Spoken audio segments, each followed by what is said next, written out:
and all that. Welcome. I didn't do the intro right off the bat. So here's the big reveal, like one of the big reveals. I'm making changes to Mirth Quake, folks. So I just want to get this out of the way before I like start and all that. Just to kind of make it official. So the show structure roughly the same. Added a new game, and we're going to do that tonight. So that's going to be super fun.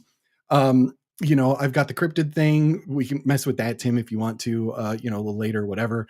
But the show structure generally the same. I am going to make the shows just a little bit shorter, so I'm aiming for right around that hour, a little bit past, and all that. Howdy.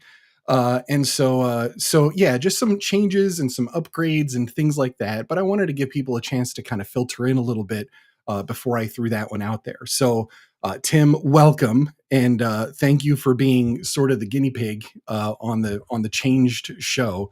It's been a while. It's been a while, yeah. Yeah, like Been you and quite a I have while. talked and stuff like that, but it's been a while since you've been on, Yeah, and it's been a while since I like. since you've done this, yeah. I know, like it's so funny because I'm sitting here and I'm like, how does the internet work? Like I just forgot like how to do all of this stuff. Greetings all, greetings. 7 hours. I'm not sure what that means, but okay. So yeah, I've got some changes. I've got some fun stuff planned and all that kind of stuff. Can't wait to get into it with my buddy Tim here, and all of that, to hear what you've been up to and everything. First of all, how are you tonight? Good. I'm good, yeah. It's Mhm. been a busy stretch, and I'm finally on a bit of a break, like I was telling you before. Yeah. So, today was kind of just a nice casual day of ceaseless audiobook editing, which is Oh, kind of the dream. You just get to listen to your own voice tell you your own story for a whole lot of time. So I mean, there are worse fates. Yeah. you didn't miss it, Jesse. I'm gonna do that in about a minute or so. It's gonna come up. I let Jesse know that he's got a reference in the intro song now, and so Oh, I fun. wanted to make Okay. sure that he didn't miss it. Yeah. Yeah, no, it's that's pretty awesome, and the editing work in terms of like your book editing, um, you've slowed down a little bit from all that, right? Like Well, so I mean, my own books, that's on that's pause. different, But I'll we can get more into this, but yeah, I'm still drafting the sequel to the Fall of Sylvandria. So that's my next big writing thing. nice, Probably next week I'll be back into that. I cool, want to finish the current audiobook I'm editing right now, and then excellent. I'll do that. Editing for others, I had two books last month that I was editing for, so two separate authors, and I was judging for a writing contest. Technically, that's ongoing, but I get a bit of a break right now. Right. It's just kind of a nice coincidence that right now I get a few days of I don't even get weekends these days, Oh, but it's crazy. Yeah. which I love. I actually love I'm that kind of person. Give me concentrated breaks every once in a while, but otherwise, I just wanna keep going, you know? Right. No, look, I agree completely. It is like kind of busy season for me. Mhm. So like I totally get it. And it's part of the reason that I took a break from Earthquake for about a month or so, just because a lot was going on and it was all just really overwhelming. And you and I talked about this before, where it's like if one thing has to hit the brakes, it's got to be the stream show. Yeah. And I'm totally okay with that. Like, by the way, it's not like this show grows very slowly. Grim's here. Greetings. Yeah, I'm gonna be playing the intro in just a minute here. But it's one of those things where it's like I do this because I really enjoy it. I enjoy connecting with other people and stuff like that. And it's that kind of thing where I don't want to feel the pressure of have to do the show, have to do the show, have to do, like on top of all the other stuff that I actually have to get done. Yeah. So it's just one of those things that, like, once in a while, you got to hit the brakes on it. But people come back in, and I'm super happy. And we're gonna play an intro. This Let's is do gonna be it. fun. So look, I spent the last day or so working on this. Not like a full day or so. Like it represents maybe a good solid like hour and a half, 2 hours of work, which is for 30 seconds. It's totally worth it. So here we go. Brace yourselves, folks. You're about to see the brand new Mirthquake intro, and here we go. I'm excited. Ladies and gentlemen, Mirth Quake! Mirth Quake, hosted by the David Dude. Mirth Quake, Pitstorm spin the wheel of doom. Hot air balloons are in the sky, on fire though, hope you don't die. Weird ass cryptids on the show, janky submarines below. Deep sea harlots, slagman 2, creativity for you. So pour a drink and have some fun. Mirthquake's here for everyone. It's the Mirth Quake Web Show. And we don't want to hear about your fucking magic system. Cheers to that, sir. Oh my gosh, yes. Boop, there it is. Yes. Wow. Folks, hope you enjoyed that. It was really something. I was already dying laughing, and then you just had to hit home with that last line. That was don't hear about your fucking magic system. Exactly. I had to wait a couple minutes for the stream to just solidify before I go ahead and throw out all the curse words and stuff like that. There's going to be more of them. I hope you enjoyed the intro, folks. Cheers to that. Cheers indeed. All the references. I had the references to Mike Burke's Deep Sea Harlot when he called my 8-year-old niece a harlot. I don't have an 8-year-old niece, but if I had one, I would have called her a deep sea harlot. So yeah, no, I just wanted to have some super fun with that. And I don't know, just like little upgrades like that. This is something that obviously, if you're following me on X and stuff like that, that I'm getting into these things. I'm trying to do more. I'm trying to upgrade all of my skills. And so that's all part of it. You'll see it again, folks. I'm going to be, that's going to be the one going forward. I don't have an outro yet. Just the gears are grinding on that one. I'm trying to figure that out. But let's before I jump into the next one that's new for this show. I'm just like rolling out updates, but only 2 of them for today. But before that, I want to give you a chance, Tim, just once again, to floor is yours. And just the quick, we know you, but like the quick about you and what you do and that kind of stuff. So go for it, sir. Yeah, I feel like I'm getting better at keeping these short. So, most of you know me from X. Just a fantasy author. I'm starting to dabble in things like horror, but it's always going to be in a fantasy base.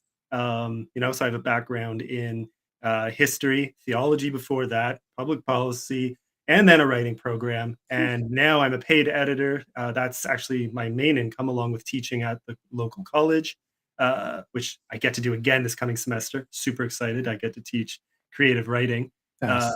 which is a creative writing workshops. So I lead workshops where they critique each other's work and I give feedback. Anyways, I'm excited. It's like the dream Awesome. course. Yeah. Beyond that, I can quickly summarize my 3 books that are out now, which is kind of fun to say. 1 Do it. feels Yes, great, absolutely. 2 is awesome, and then you get to 3 and you're like, okay, this might actually be real, So this is actually happening. It's not a fluke anymore. Most of you would recognize and know my The Fall of Sylvandria. So that's dark fantasy adventure following a simple soldier, gets thrown into a pit, transformed, and then ends up on a long, hard quest against the people who nearly destroyed him. Then you've got Skyfold, my little novella. That's this one right here. Yep. So this is just fun adventure fantasy. 3 friends going on a heist, trying to steal the source of power from the dark, oppressive, godlike beings that control their world. And then my most recent book, this just came out last week, so kind of the fun thing to talk about right now. Yeah. Father of Shadow and Death. Very fond of this. This is my first attempt at fantasy horror. I do have a sequel planned, and I'm really tempted to interrupt my writing plans and just jump straight into it because that one's going to be dragon horror. Yeah. So that's going to be fun. But this one, it's epic fantasy and feel, but dark, gritty slasher horror for a good chunk of it. And then it turns a bit supernatural because it follows this failed father and former priest who is trying to save his people, kind of a twist on the chosen people trope. Okay. Yep. Trying to save them from a dark god. And that's the gist of that one. This is the first time you got into something a little bit more horror-y? Yeah. I've always had, and I've said this before too on on posts or even on other shows. Like when I depict evil, I like to give it a hint of horror. Okay. And I've always had, there were always hints of creature horror in The Fall of Sylvandria. And then there were always some hints of cosmic supernatural horror. Yeah. But that was the main crux. There's very little action. I Right. shouldn't say that. It's very fast. It still falls into some fast-paced stuff that happens, but the focus is on the tension. It's on the vibe, Gotcha. the whole Nice. book. So it's a lot more introspective and terror focused, but the Yeah. plot is huge too. There's a lot going on. Right. Right. Right. I had so I just to share with everybody, I had two small horror shorts that Mm, I'd done, and I sent them over to you, and I have not opened them since you sent them back. that's funny. Like, That's funny. but That's a this while is back too. it was a while, it was months, but like Yeah. this is what happens though, is like I end up getting like everything gets like I get assaulted from numerous sides on all the stuff that I have to do, and like a lot of it is day job stuff and everything with that, and then there's real life stuff going on, and then there's the travel, and there's the this, and there's a new project, and then this is going to change, and like everything just it really is as if somebody just plowed into the apple cart for me this year. Mm. Um, but from those, whether you remember them or not, I don't know, Oh, I remember. Yeah, yeah, but like, I love the psychological aspect of horror. yeah. I do like a little bit of gruesome and a little bit of gore and stuff like that. But for me, there's more to being locked in your own mind and Mm, all those games yeah. than there is really just like the descriptive, like, okay, I'm reading this, but like I feel like I need to throw up or at least put the lasagna away because I'm not going to take another bite.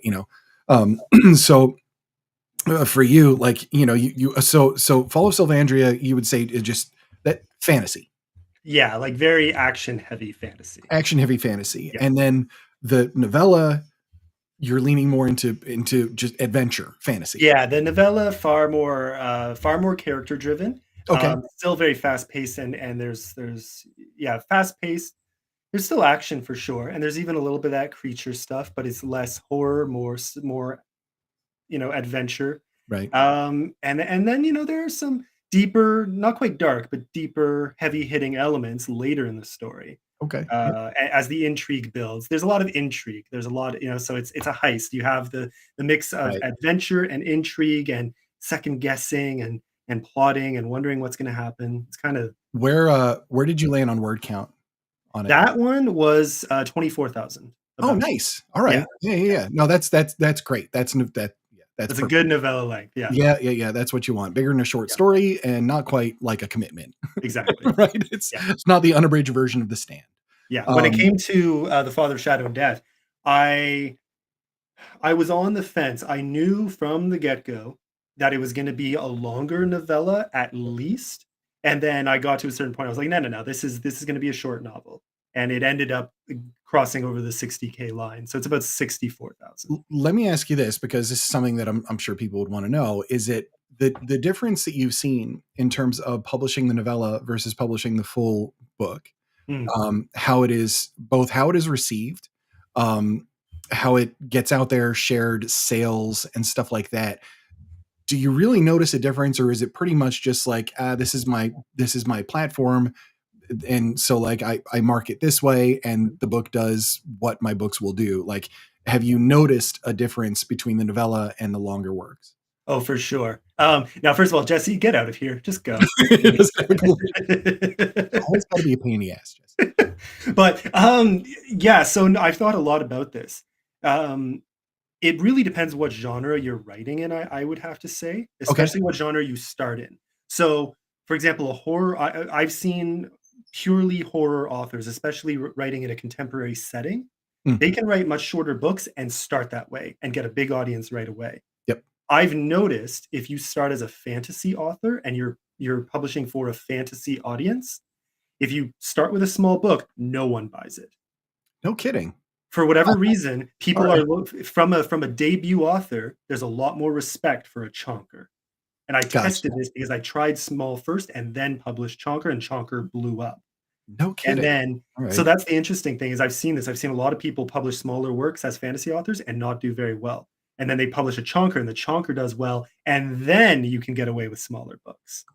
So this look, You these are kinda the have to same earn your people. way in, you know? Yeah, these are the Yeah. same people that devour Board of the Rings. So Yeah, like, exactly. And the irony is they do, they're but they used to all want a break. They just don't trust you to give them a quality break. That's the thing. until they see the chonker first, I Yeah, guess, and then they're like, yeah, "Oh, okay, like he can hang," and then I'll that yeah, yeah. that's really Very much my experience because when I put the novella out, The Right. great thing, like, from an author perspective, the great thing about it is people can read it quickly, which means they can rate and review it quickly, which Right. means it builds faster. Yeah, that makes sense. So, Yeah. big benefit there. I mean, I think, on Goodreads, I think it's at 28, 29 ratings now. Mm, And it took, like, I mean, we're at what, 3 months now? nice. Yeah. 2, 3 months to get there. That's not bad, and compared to Fall of Sylvandria, even with its kick-ass cover and great early reviews, it still took a while. It took much longer to get there. It's Fascinating. roughly double that right now, and it took, I mean, it's over a year now that that's been out. Tim, you've crushed my dreams of writing a 400,000 page comedy novel. Just, I don't think they're going to accept it.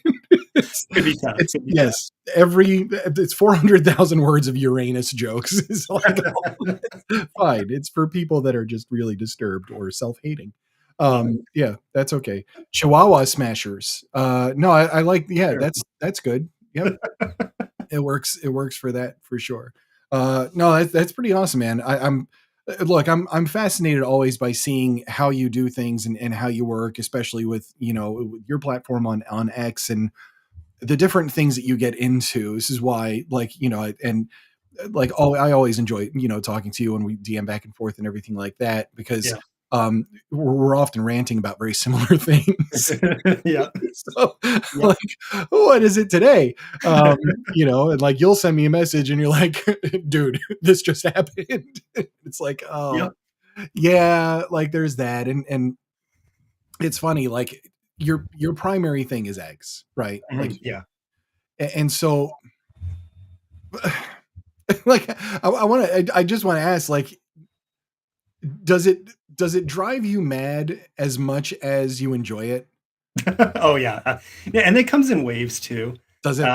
So, there are long periods of things are going very well, and then there are periods of, "Oh my gosh, would you all please just shut the hell The up?" nut jobs are out. Yeah. Yeah, so it varies, it comes and goes, and the one thing is people are really good when it does come to something like a launch, and Yeah. when it is time for you to put yourself out there, uh, sometimes I would say even with the Father of Shadow and Death, there was this weird period where I wasn't sure, uh, what kind of traction it would get just because things were Right. weird in the, uh, X space, Yes. just with just the writing community in general and just fellow authors and then people really came through. It blew up. I've been very it's been a really fun launch. I'm Right. thrilled. I'm already at my great. I can relax now. If it keeps doing well, great. But otherwise, I'm already pretty happy with how things have gone. So It's yeah, day people after come day. through, but It's like as the hashtag writing community turns sometimes. mm,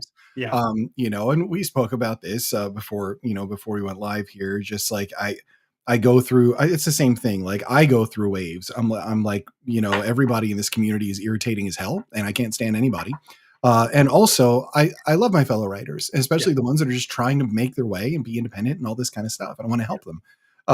So it gets really like it sometimes it's just eye rolling, like, ugh, like, are we really fighting about this, like, yeah. again? And like, what are you people even doing? And why are you this busy about like all this nonsense? And it's like I can't even think of what it is because it's all just meaningless. Yeah. I think is the point. Like, just I'm write in. the words, put the book out. Like Yeah. it's really not that hard.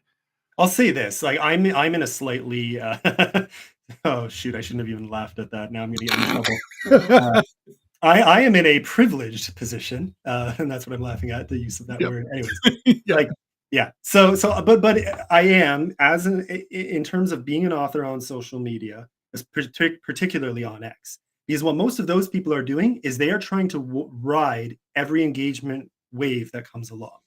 Because if you post on a particular topic when it's popular, you will get traction, and Sure. so everyone keeps talking about the same dumbass things, and it's really, really boring to watch from the sidelines. I don't have to do that. Here's why. Because my primary product, let's call it, as someone on X, actually is not my books, Hmm. which is kind of the fun thing in my case. I've kind of shifted that way intentionally, but it's Yep. worked because my books are kind of an ad. Yep. They're kind of a lead magnet, right? They say, okay, this guy cares about quality.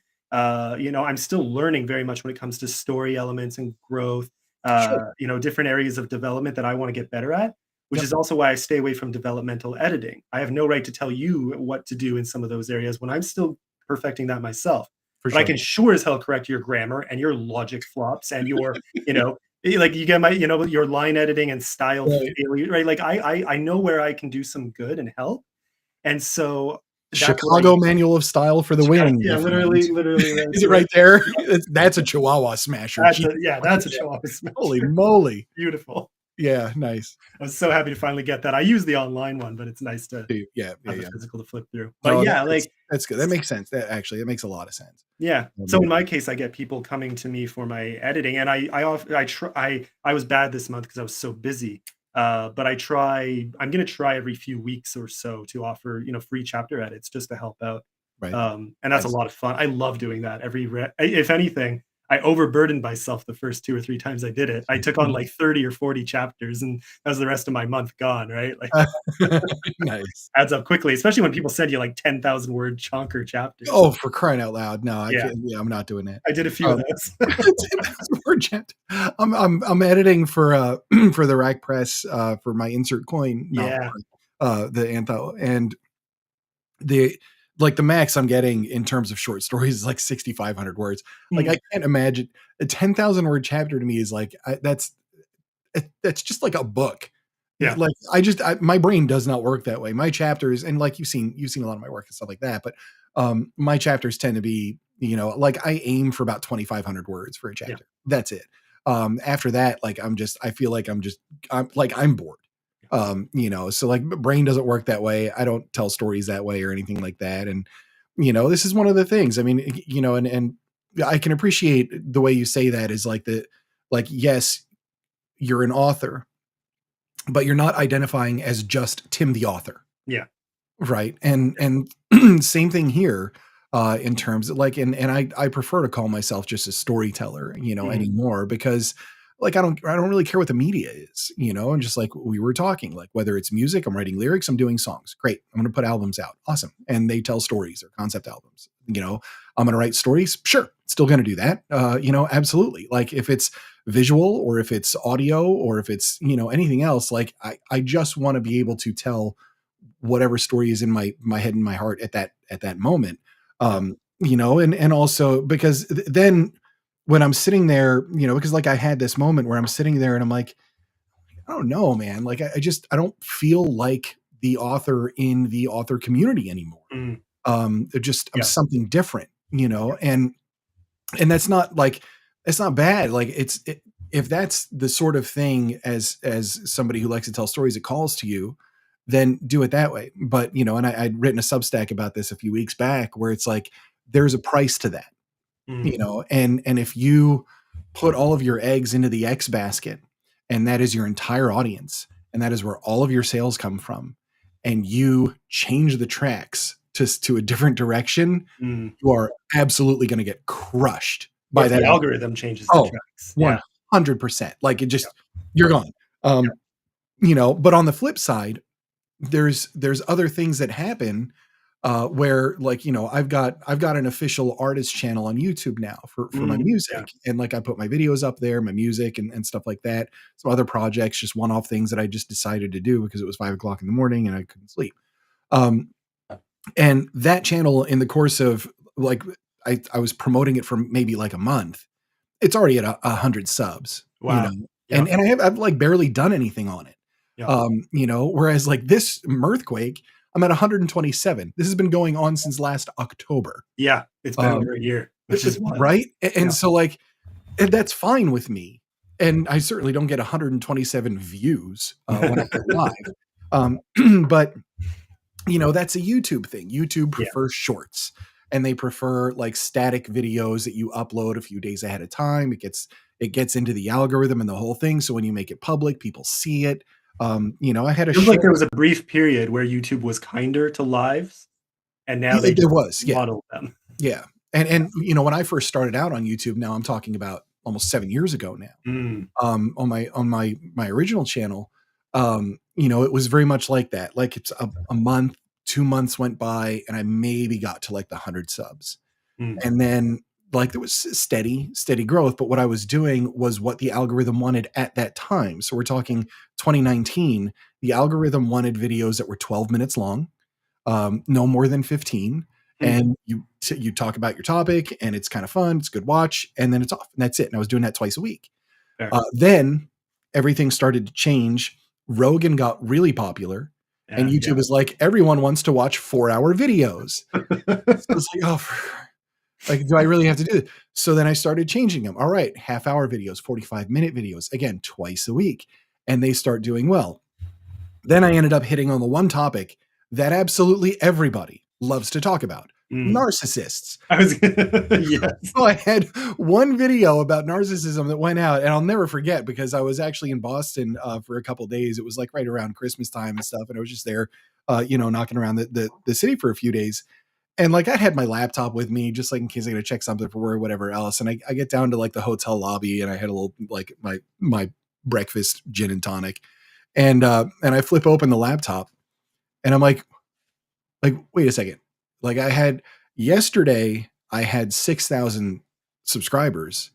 Today I've got 10,000 subscribers, and there's like 8,000 comments on this video. What happened? Right. And they weren't good comments. Like these were like, it was all just like this. And some of it was just people's life stories about narcissists. I'm just like, I can't even I don't even know what happened. It was really, really bizarre, but like, that's kind of what it was like. It was just like a total crapshoot. Yeah. Now it's just, you have to do shorts. They're not going to make you any money.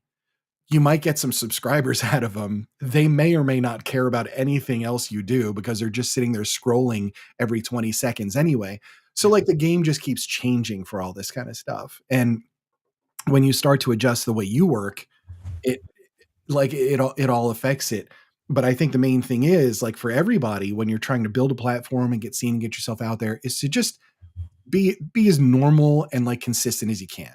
If you take 2 weeks off of X, don't expect to have the same reach you did than you did 2 weeks ago. Yeah. Because it's like, oh, you're not around anymore. And like, these are the kinds of things that happen. If you start interacting with a different circle of people, you can very much expect that with the circle you were in, they're not going to see your stuff. And then all of a sudden, nobody's seeing anything because nobody's happy, like in terms of the algorithm and stuff like that. So it's like this constant weird like fight. But the main point is, like, you're building, and you've already gone through this process in terms of what you do, and you've got it kind of dialed in where these are related spheres, which also I think is really important. Like you talk editing, you talk books, you talk internet stuff, or you talk like, in terms of like having, you were doing like all caps and stuff like that. Like, so you're in areas that are all like related. That Venn diagram, it all crosses, exactly. And then Tim's in the middle, where I've got like a circle here. There's one in Hoboken, I'm all over the place. All over the map. Yeah. Well, yeah. Okay. It's funny. Something you said earlier when you were talking about the new intro, but that relates to all this. And I thought you hit the nail on the head. Was just, you're trying to learn new skills. Yes. And so I do feel like if you're talking about skills that you're learning, even in tangential or slightly disconnected areas, but people want to see that. People find it interesting. And it's funny because a bit of a change for me, if you talk to me, maybe not 5, let's go back 10 years. I was pretty static, I think. I think that's a way to describe myself, very one lane focused. And I have brought that in a little bit as far as being an author goes. It's like, this is what I want to do. I'm very focused on it. But what something that I got better at doing over the last 5 or 10 years is really focusing on growing in one area by learning new skills in slightly connected areas and bringing what you learned back into it. Yeah. So, I mean, I'm sure you are now a better writer, whether it's horror stories or your, what's the word I'm looking for? Urban fantasy, or, you know what I mean? Like, but you're bringing skills in that you're now learning from doing songs and doing like there's so much overlap, right? And I kind of feel like I'm there. Biggest one for me is doing audiobooks now. Right. Which is so much damn fun. Yeah, we need to talk to you about that, by the way. Yeah, we need to talk. We need to have a conversation. You gave me advice. You were one of the very first people who actually said, no, you can do this. Because when you as an author first say anywhere in public, oh, I'm thinking of doing my own audiobook, Oh my gosh. Here they come. Yeah. Yeah, The here they number come. of people who come out of nowhere and say, "No, no, no, don't you dare, don't you dare. It's so bad. You will no, no, no, no, no, no. You couldn't possibly learn this skill." And then you find out about half of them are narrators who want you to pay them. So, Right. it's in their interest to tell you that it's an unattainable skill. I'm going to pause you there because this is a perfect segue into a new game that I had prepared for Mirth Quake, Okay. that I would like to release to everybody. This is the one where I was like, I put this together. I put this together like 2 hours before we hopped on the stream.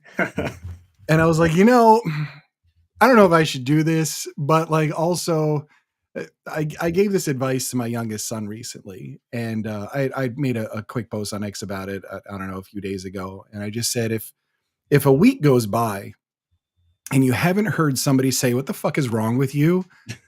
I really feel like you're censoring yourself, Mm. right? So like, and I'm just not like I'm gleefully going into my old man get off my lawn phase where just like I don't give a shit like what anybody thinks, and it's like it's kind of freeing and like really lovely. So I was like, hey, I had a creative moment, and I thought let's come up with a new game that I can play with people. The idea is to do this a little earlier in the show, but it's actually better, I think, that we're doing it now. So I'm going to give you another music interlude, folks, to introduce this game. This one is shorter, and here we go. Tim, brace yourself. I'm excited. All right, here we go. Maybe you're a bitch slammer, a cock sandwich, the douche dumpster, or the granny rammer, the jizz bucket, a rectum banger, a shit biscuit, or a retard fucker. It's the curse word of the day. It's the curse word of the day, everybody. Oh, God. What did I get myself into? What did you get yourself into? So I think one of my most viral posts ever was, "What is your favorite swear word alternative?" And it was like, oh, "Dag nabbit" and "son of a nutcracker," and like this whole long list. Yeah. So this is the worst person you could do this with, which works perfectly. that's brilliant. I see. I had the feeling. I knew that we'd be This is all great. right. This is awesome. So I'm going to share a screen with you, and this is the curse word of the day, Oh my God. Tim. And so I have a wheel, and I have somewhere around, I want to say like around 900 variations in Wow. here. So I'm going to tell you where this comes from. This is pretty straightforward. I bought this book for myself. 5 or 6 years ago, maybe now. Like, I don't even know how old it is. And then I ended up buying them as gifts for people to keep in their cars. So it's creative cursing, right?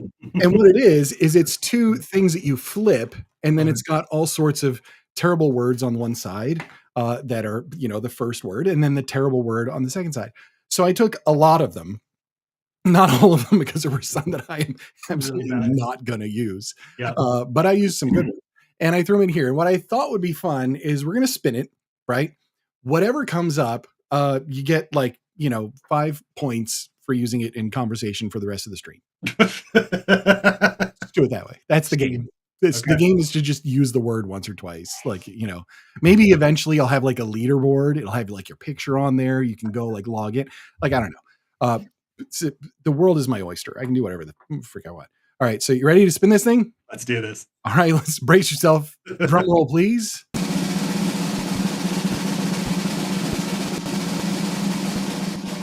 Ball rammer. All right, That's pretty tame. that's pretty tame. Yeah, that's like PG rated. Yeah. For the most part. All right, so Tim, that's the whole idea. If you use a ball rammer at any point for the rest of the stream, you get 1,000,000 points. So there's that. Well, my main character in the Fall of Sylvandria, he starts off as an artillery captain, and technically some of that features in the Father of Shadow and Death too, because this kind of counts as a prequel. right. So artillery captain. So I mean, he's always loading and reloading and swabbing out cannons. So you could call him a bit of a ball rammer, but Well, see, that's perfect. 5 points. there you go. Yeah. No, that's Nice and easy. Yeah. So one of the things I wanted to kind of touch on is just like that. some of the all right. So without naming names, obviously, and all that kind of stuff, because both of us can do that. But some of the drama within the Mm, writing community. And look, I didn't really, I'll be honest, I didn't pick up on this, starting out on X like a couple years back. Okay, let's rephrase that. A few years back, the drama pre-Elon, mm, there was a lot going on, yeah, right? Certain things you couldn't say, and the mobs were just really like pitchforks and torches were out, and they were ready to come after you for literally anything, yeah.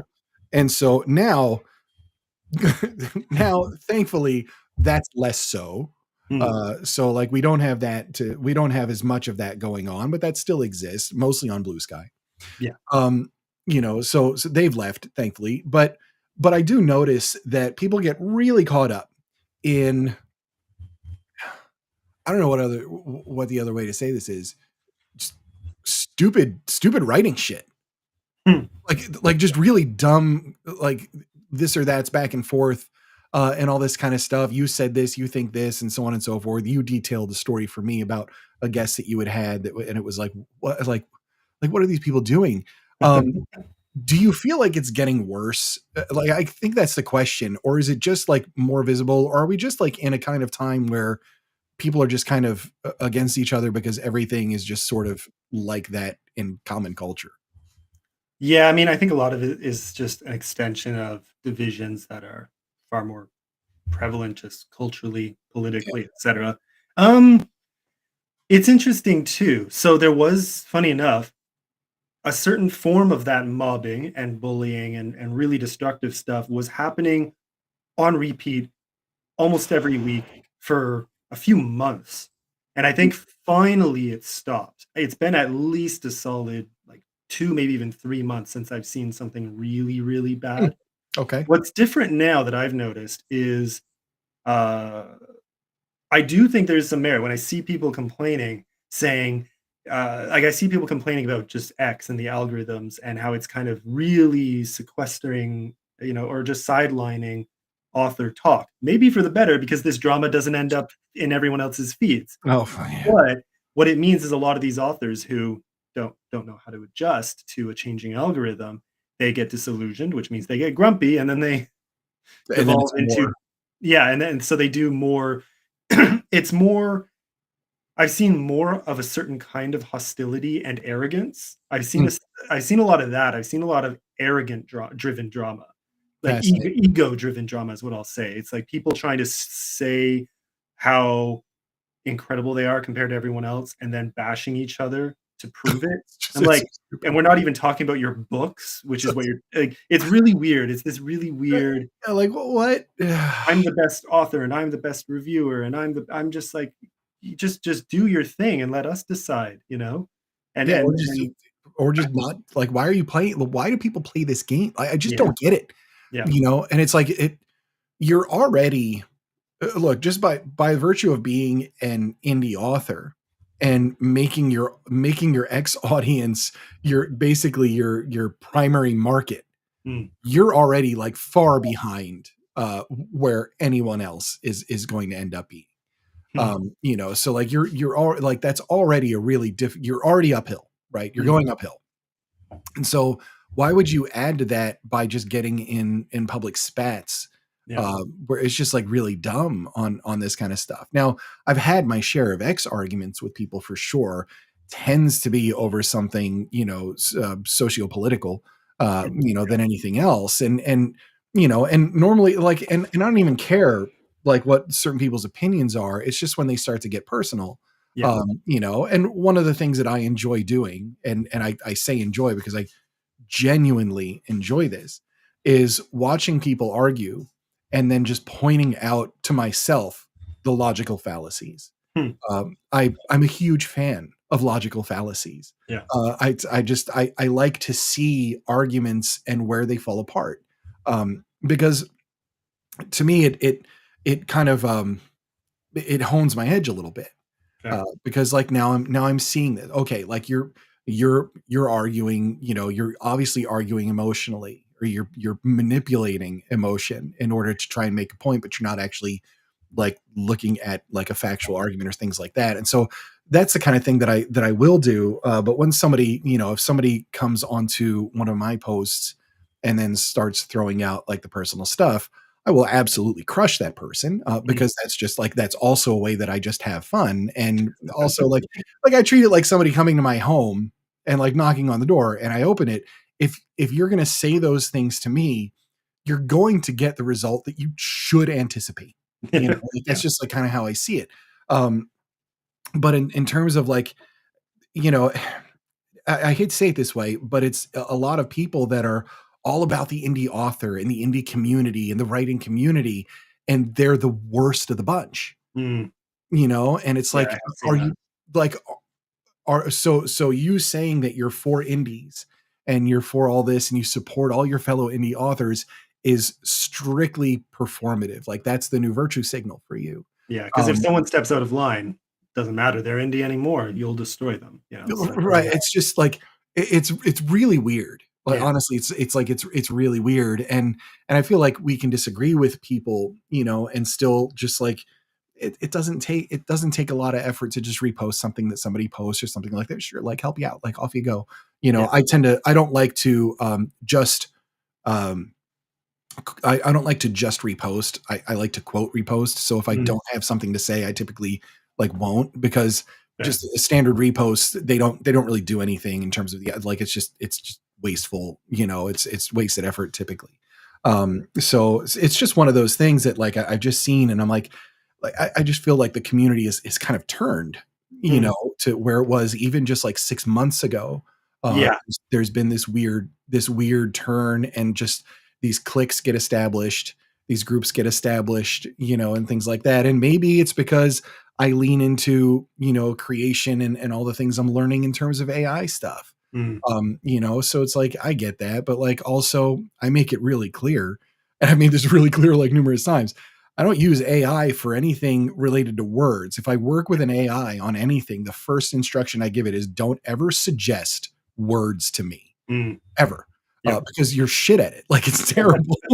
I asked I asked Grok to come up with a joke that nobody's ever heard of.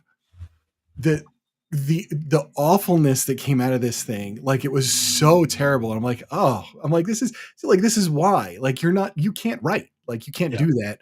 You can do it in a certain way, obviously for technical stuff or whatever else, but like that's not where I'm going at. Creatively, no, Yeah. it's never gonna be, that like that. But you can organize the hell out of my thoughts when they're all random Mm. and I just throw 2 pages at you and I say, "Hey, could you just like outline that so like I can read it back and I understand what the hell just came out of my brain?" Fair. So like, yeah, yep, here it is, breakdown. Like this is the kind of stuff that you went over because like I'm scatterbrained all over the place, Yeah. so like it'll do those things. And then leaning into, the stuff for video images and everything like that. So like I've seen what that does, leaning into that what it does in the author community, and people aren't nice to you about it.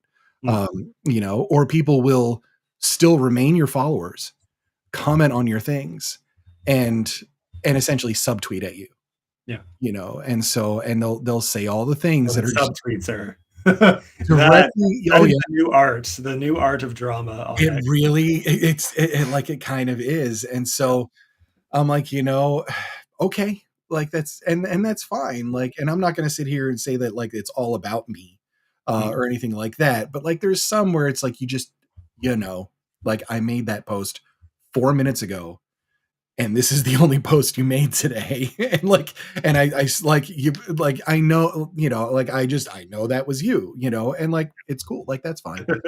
Do whatever it is that makes you happy and makes your audience happy, and off you go. But like I can keep score. So yeah, I was just kind of curious as to what your experience was in all of that. And I know that you've gotten into a few things in terms of people that you've platformed. Well, Um, two quick thoughts, even before that.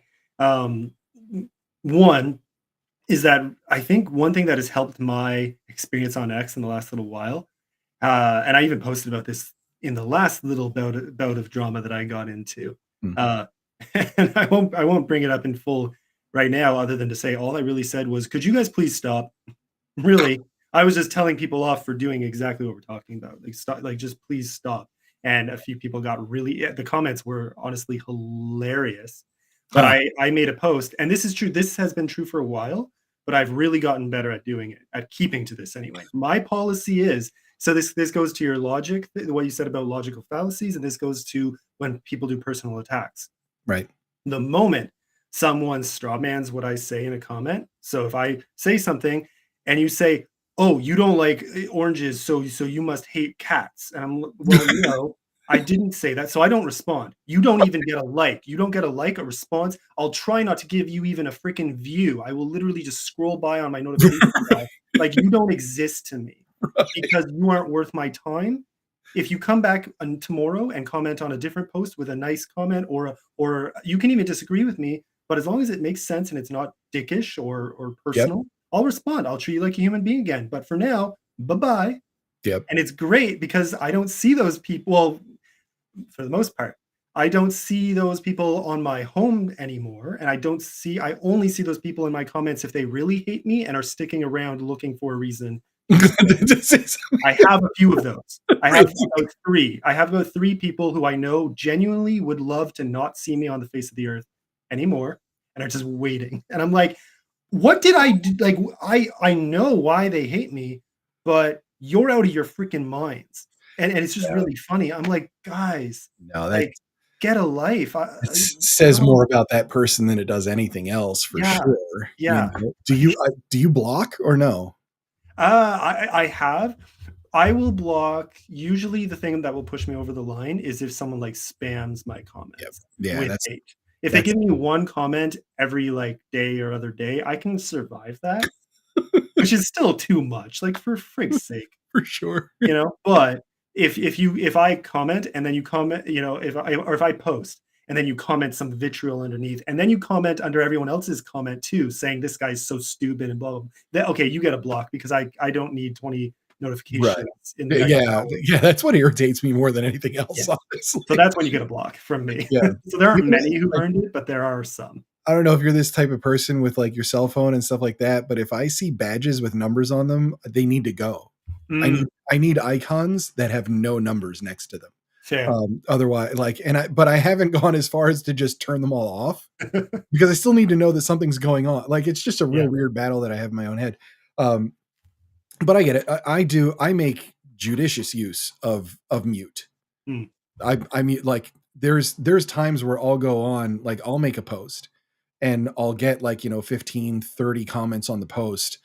And honestly, like a quarter of them, it's like, you've muted this person. I'm like, oh, well, who was, oh yeah, no, I did mute that person. Like, I'll read the comments still, and maybe even reply and be friendly. It's just that I don't want to see anything else that you say. Yeah. Like I just don't, and a lot of times it's because, like, on their own feed, they're posting stuff and incessantly that I just don't want on mine. Yeah. I don't want on the not on the For You. Like, I stay away. Part of my secret too is I am almost never on my home feed.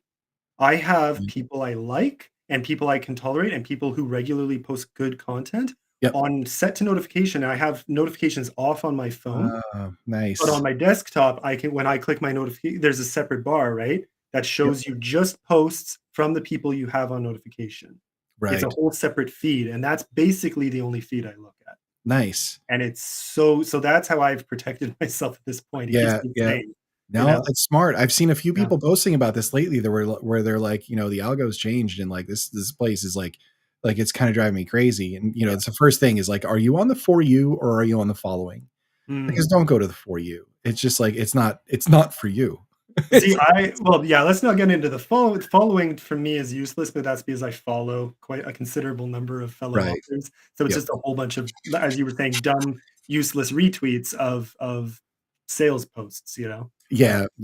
So it's harder to find good stuff in there. Anyways,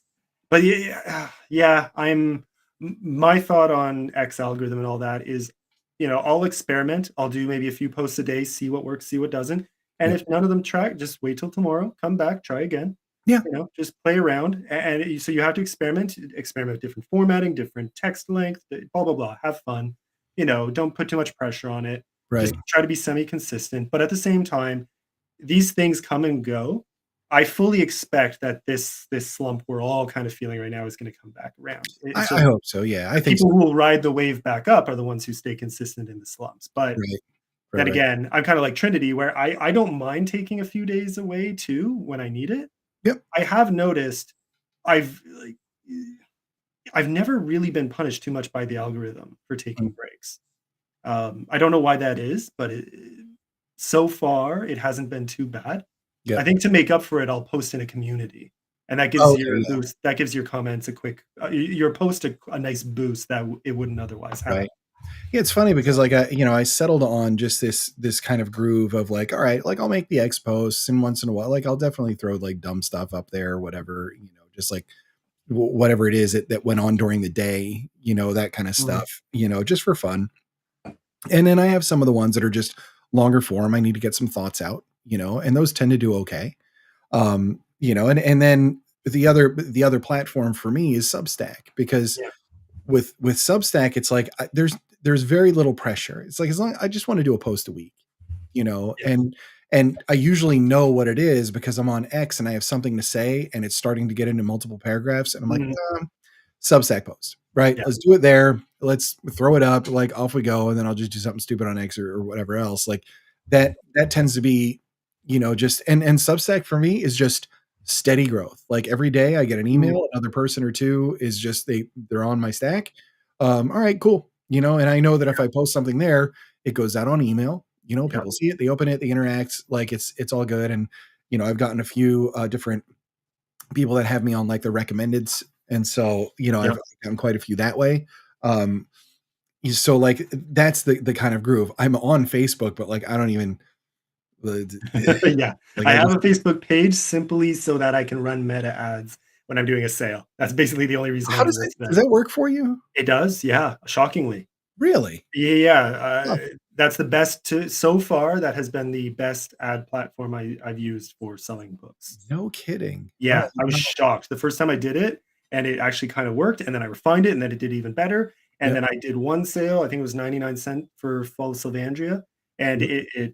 I sold quite a good amount of copies, and I Hmm, barely paid anything. I had like I think I had a 10¢, per click rate, right. uh, pretty darn good for any ad platform. I mean, Yeah. you're lucky if you get less than $1 sometimes on Amazon Oh, ads if you've yeah, ever for done sure. that. That's just where author budgets go to die.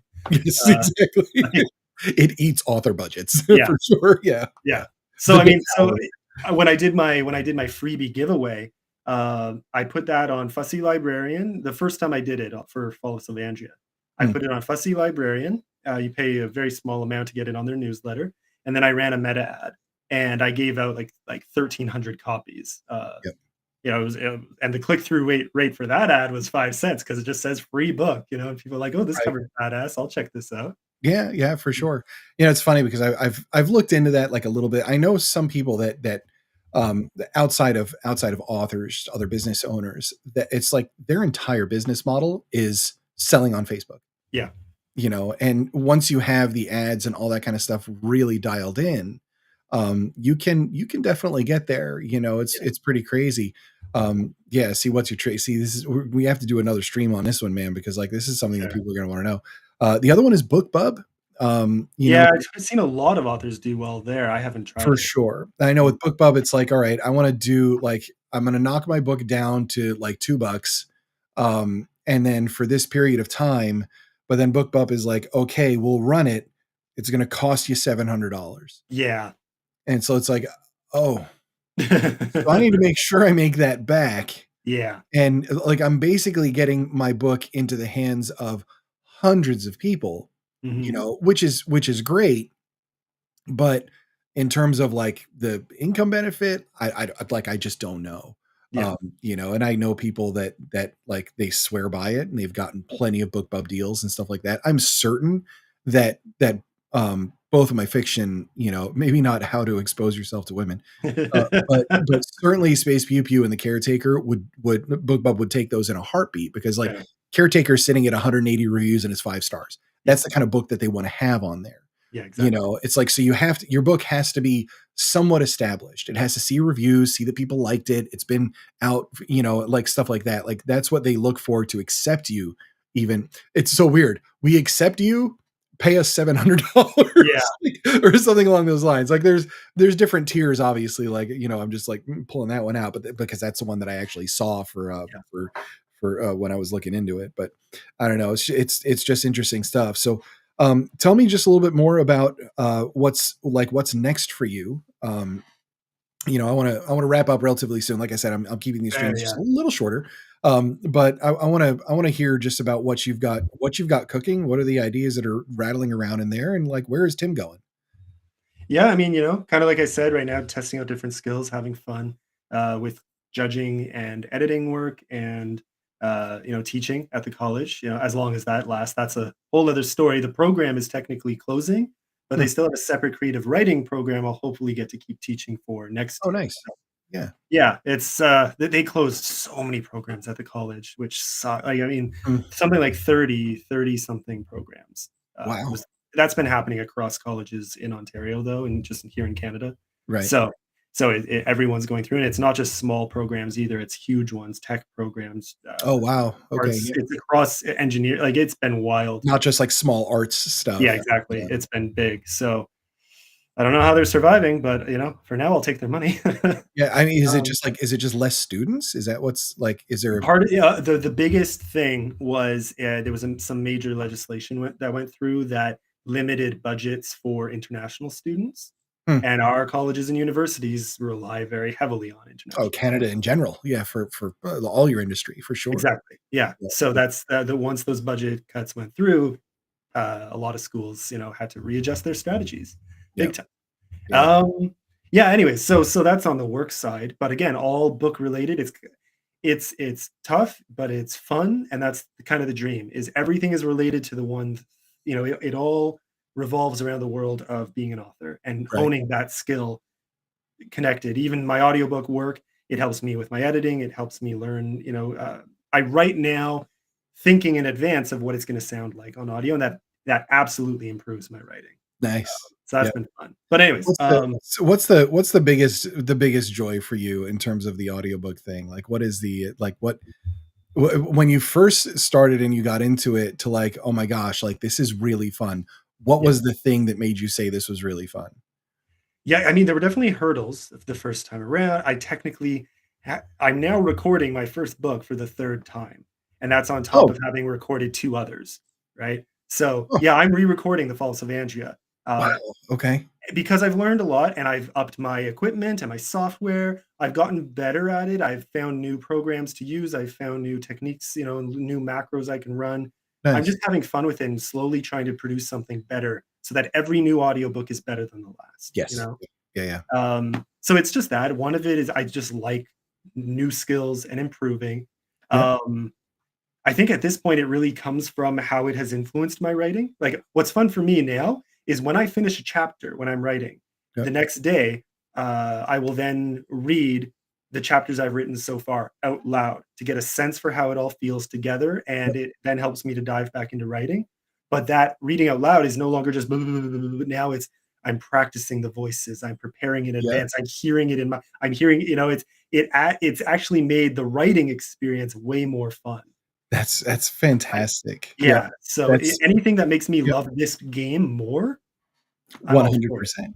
When Yeah, when I'm writing, that's something that I'm constantly doing is reading mhm, aloud, and I read it as a performance. I read it in the character yeah, voices and the whole thing. Like that's how I want to do it. Because like I want to make sure that it makes sense to be read that way, like in my own head. That's how I hear it. That's the cadence. That's the whole thing. The thing in terms like, and I've recorded an audiobook before. I did the nonfiction for Joy Jitsu, yeah, yeah, and loved it, like loved the process and the whole thing. But I was outside of that process. We had hired an engineer that was in Australia. mm, Like their firm did everything because we wanted to have like super polished, more than any of us could do right off fair, the bat without the skills and without having practiced them.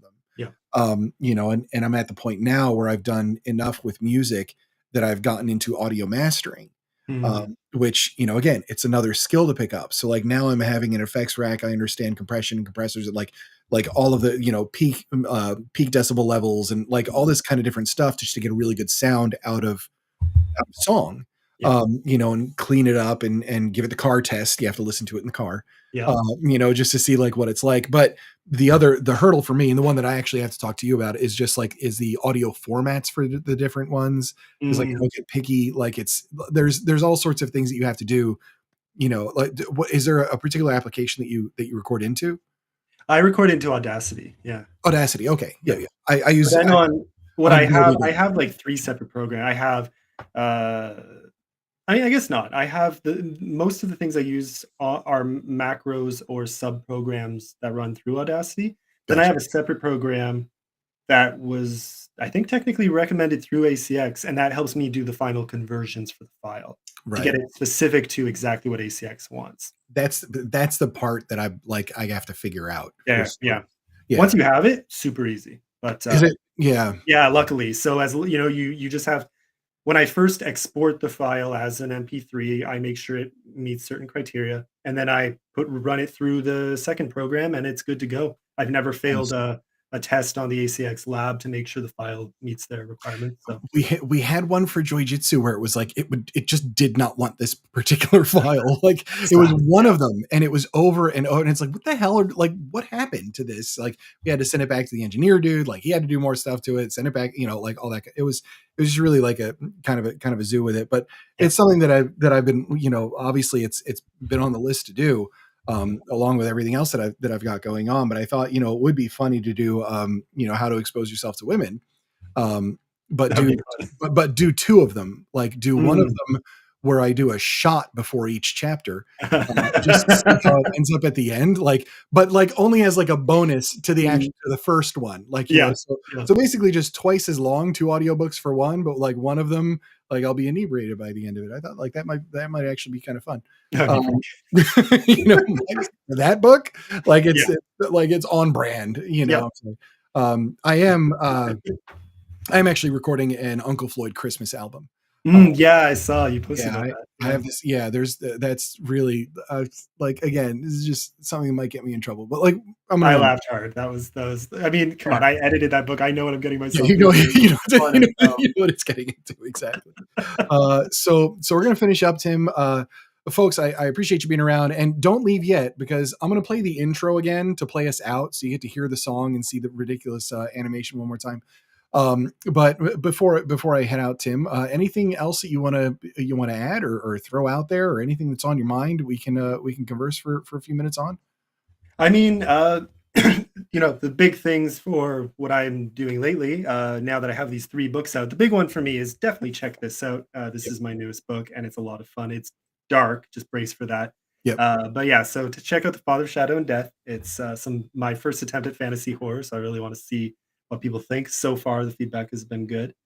Yeah, otherwise, I think we hit on all the big stuff, the ups and downs of putting yourself out there in the online community and selling books, but work as, again, for me, it's weird because I like all of that kind of bleeds into my editing work. Yeah.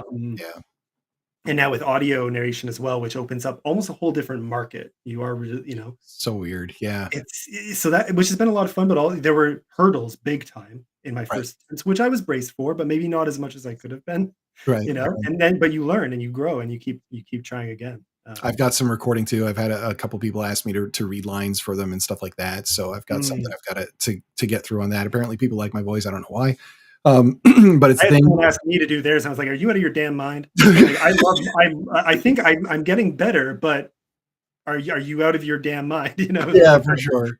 Yeah. No, it's definitely it's definitely a thing. But like, this is all the kind of fun stuff. It's just like you said, it's all the fun stuff that sort of rolls into just doing the things that you really enjoy doing. And when you do that, it's like it makes everything so much better.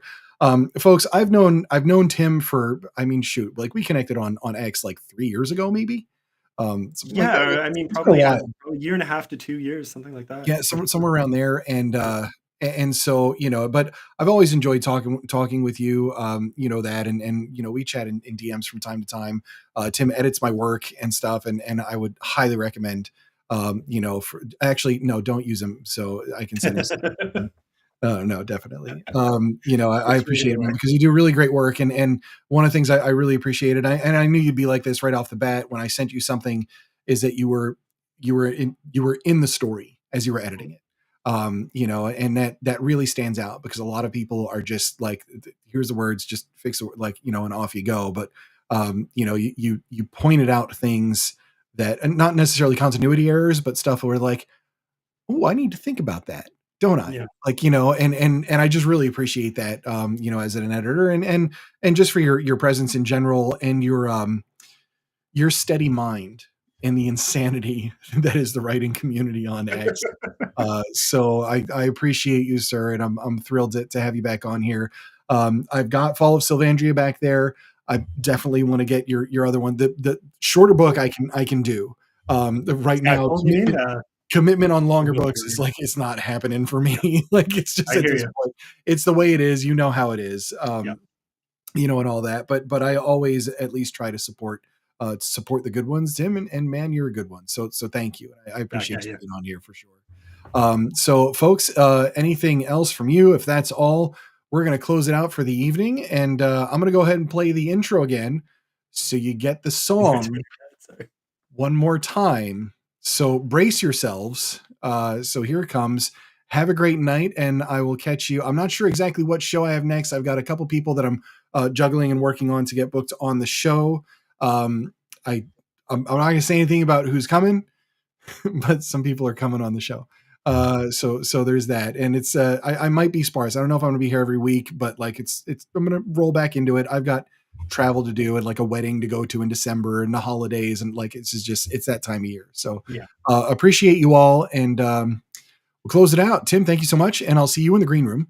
And here we go, folks. I'm going to play you out with the intro one more time. Enjoy. Ladies and gentlemen, Mirth Quake!